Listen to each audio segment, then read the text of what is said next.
మీకు తెలుసా, ఒత్తిడి ఉన్నప్పుడు మన శరీరం కార్టిసోల్ అనే హార్మోన్ను ఎక్కువగా విడుదల చేస్తుంది.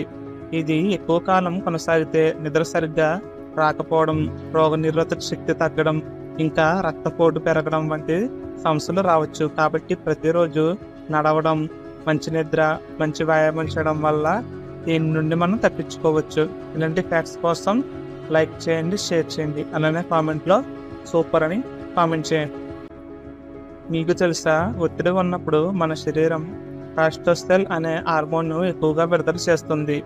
ఇది ఎక్కువ కాలం కొనసాగితే నిద్ర సరిగ్గా రాకపోవడం, రోగనిరోధక శక్తి తగ్గడం, ఇంకా రక్తపోటు పెరగడం వంటి సమస్యలు రావచ్చు. కాబట్టి ప్రతిరోజు నడవడం, మంచి నిద్ర, మంచి వ్యాయామం చేయడం వల్ల దీని నుండి మనం తప్పించుకోవచ్చు. ఇలాంటి ఫ్యాక్ట్స్ కోసం లైక్ చేయండి, షేర్ చేయండి, అలానే కామెంట్లో సూపర్ అని కామెంట్ చేయండి.